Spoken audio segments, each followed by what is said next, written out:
Hey guys, how's it going? My name is Neil, and today you're going to hear me yap about something pretty darn awesome I got to participate in this last week. A couple of my fellow content creators and streamers were invited out by NASCAR and iRacing to try out NASCAR 25, the highly anticipated new NASCAR games from iRacing Studios. And along with that, we got to do some pretty awesome stuff, including seeing behind the scenes of NASCAR, visiting Hendrick Motorsports, and even riding in a stock car, which was terrifying. I want to do it again. I really do. Yeah, this video is not scripted, so it really is just going to be kind of me yapping about this trip, and we'll talk about the game too, so stay tuned. But I know you guys want to see me absolutely crapping my pants in a NASCAR, and we'll get to that. Yeah, first things first, when we got off the plane, off the bus, straight into NASCAR Productions, we walk into this ginormous room with lights, cameras, actions everywhere.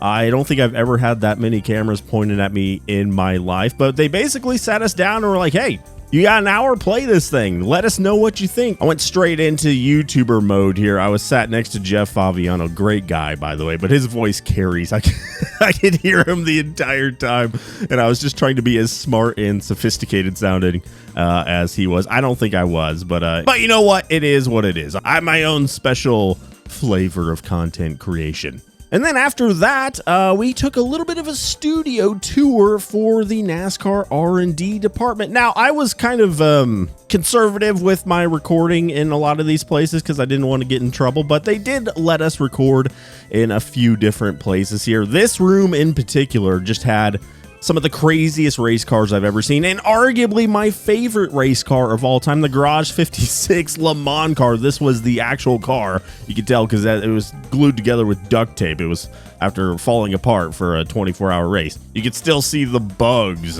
squished into the fender of this thing. Arguably my favorite race car ever made. This thing was a menace at Le Mans, the loudest car there by far. What a monster of a vehicle it was. It's truly beautiful. But yeah, we got a very, very behind-the-scenes look at the way a lot of NASCAR runs stuff, and it's a lot of people much smarter than me that gets this machine, this well-oiled machine to work. It really is pretty darn cool.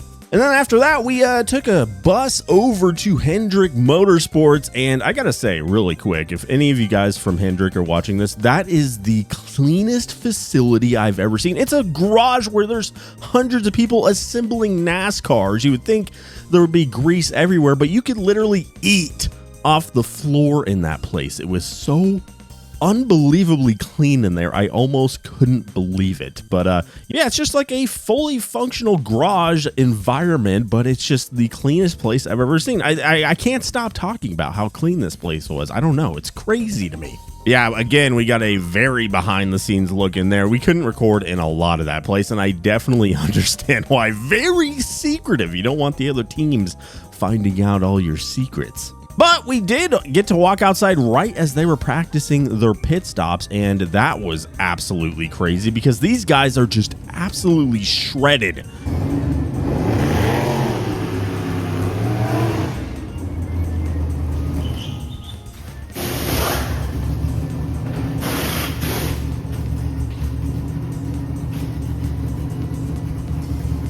These dudes practicing these pit stops. I think they did it in like 5-point-something seconds in this clip here. It's pretty crazy. And again, it was very hot that day, very hot and humid, and I was just kind of glad that it wasn't me. But it does look kind of like a lot of fun though at the same time. But I'm not exactly in the best shape, and these dudes were absolutely shredded. So a little context before this next part. From when I got off the plane to when I left North Carolina, it was raining pretty much the entire time. But after Hendrick Motorsports, we went to Charlotte Motor Speedway to do our ride-alongs, and that's the only time during the entire day where it was not raining, and we had a perfect window of time where the track dried out enough to where we could do this thing. So we had two drivers here, Anthony Alfredo and Nick Sanchez, to drive us around this place. And I got to ride with Nick Sanchez. My wife got to ride with Alfredo. And I think he was driving a little bit more scarily than my driver. He was driving her all the way up to the wall. She said she could touch the wall if she put her hand out the window. That's how close they got, which is really funny. I'll have the video up on screen now, but it was a lot of fun. And the thing is, these cars were not going full speed, and I remember I was thinking, oh my god, this is so fast. But then Nick turned to me after we were done. He's like, yeah man, these things are so slow, because they have like a governor on them, I assume,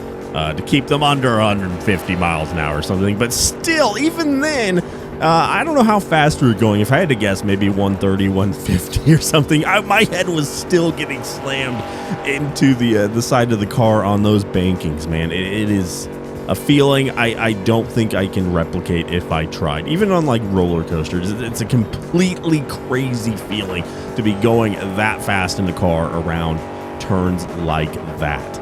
Yeah, and I'm a little bit of a taller dude, so getting into this thing was an event in itself, and my head was hitting the top of the car the entire time. So I guess that kind of rules out NASCAR racing for a career path for me.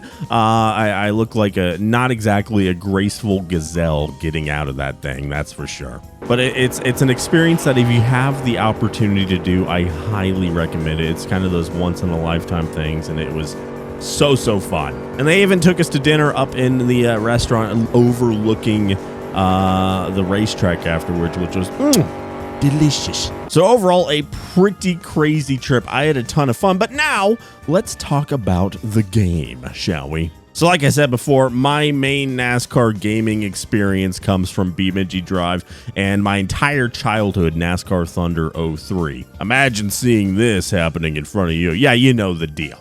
So I didn't have a ton of frame of reference coming into this game, but I went into this with an open mind. They even just straight up said, yeah, if there's something you hate about it, tell us. But the first thing I did was go to my home track, Kansas Speedway, and immediately I could tell this was a different breed of NASCAR game. It felt so good. I'm assuming I had all the assists turned on, so maybe that's why my ego's so high about how I was performing in the race, but I feel like I was doing pretty darn good. We were on controllers, but I already do know that there is going to be full wheel support. I did see it in the settings, but yeah, they just had us on controllers on the PC version. But as far as the way the game ran, it ran perfectly fine. I didn't see any hiccups whatsoever. The cars felt amazing. I did try the truck series as well. That felt great as well. I even tried one of the circuit races, the Chicago race, which was I think I only hit the wall once or twice. Oh, and I forgot to mention, the first thing I did in this game was just send myself into the wall at 200 miles an hour to see if there would be any good results, and I'll just say, yeah, there was some pretty good results there. I'm still waiting on the footage that we recorded of the actual game. I don't know when that's going to be released, but I will make a follow-up video showing more of the game when I get access to it. But I really do feel very honored that I was, I guess, one of the very first people to try this game out. I feel not worthy, if that makes sense. There's so many people I feel like deserved it more than me, but I didn't want to squander it. I tried my best. I had a ton of fun, and I think a lot of the people that are very hyped about this game are going to be very happy when it drops. So I could tell just by talking to the devs that there was a lot of passion put into this thing, and it really did show in the product, which wasn't finished, by the way. It felt like a finished product, but they told us that, yeah, there's still all this stuff we got to add, but I was like, this feels pretty darn good. So it's going to be even more polished than what I saw, which is pretty crazy. Yeah, I got to visit a new place, a new state that I've never been. I got to see some pretty awesome stuff. Overall, I would give this trip a 10 out of 10. I want to thank iRacing and NASCAR for flying me out. For me and my wife, actually, and I'll have a little footage of her in NASCAR as well. I'm sure she didn't sign up for that when she married me, but she took it like a champ, man. It was a ton of fun. And I got to meet Camodo, who's just as nice in person as he is in beamng.drive when we play with him. It was a lot of fun. Got to meet Jeff as well. Great guy. He's way smarter than I am. He was actually on my flight in. I could hear him talking from like 3 rows back to some like old guy about how YouTube works. It was awesome. Oh, another shout out to Matt Malone, one of the funniest guys I've ever met. So if you guys are into iRacing, check out his stream over on Twitch. Matt Malone, amazing guy, funniest dude I think I've met in my entire life. Yeah, again, another shout out to iRacing and NASCAR. This is an experience I will never forget, and I hope you guys enjoy the game when it comes out. If you have any questions down below, I'll try to answer what I can. But yeah, I hope you guys have a great day, and I'll see you in the next one. Bye-bye.